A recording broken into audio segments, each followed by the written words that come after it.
Ikaw ba ay mahilig sa mga anime figures Uy. plus coffee lover at the same time? Sakto to ah. Pues, huwag niyo po itong palagpasin at panumbalik sa inyong kabataan. Kaya't dumayo na sa lugar ng Muntinlupa City. Dito lang yan sa Tipid Trips.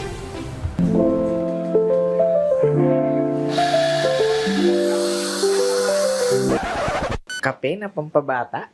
Totoo ba to?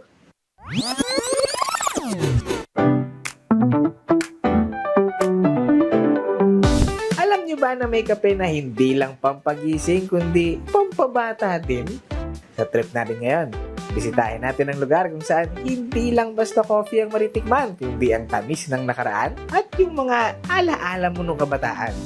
Kaya tara, balik tayo sa pagkabata sa naispata naming kapihan sa Muntinlupa.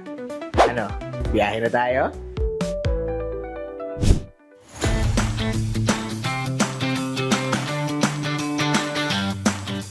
Imagine a place where your coffee cravings meet your childhood dreams. Para kang pumasok sa museo habang nagkakape. Puno ng laruan ang bawat kanto.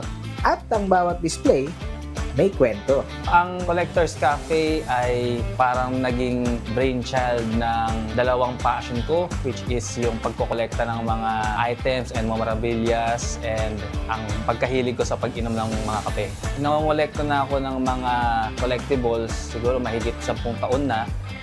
Lahat ng ito nakadisplay lang to sa bahay ko. So gusto ko sana siyang i-share din sa mas maraming mga tao, kaya naisipan ko na maghanap ng isang pwesto na pag-displayan ito. And sa pwesto na yun, naisipan ko na rin na ituloy din yung isa sa mga pangarap ko rin na magkaroon ng coffee shop. Hindi lang mata ang busog sa coffee shop na ito. Sa presyong 50 to 150 pesos, mae-enjoy mo na ang masasarap na drinks na sarili nilang timpla na may iba't ibang flavors ng frap at kape.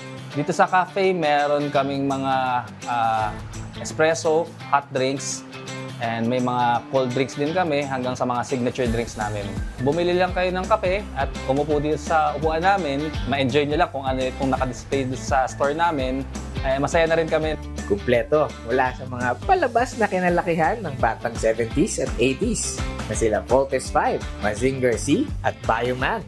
Mga batang 90s tulad ng Naruto at One Piece.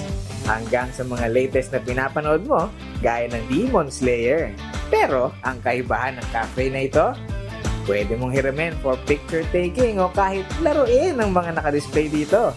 Tulad nito. Transform.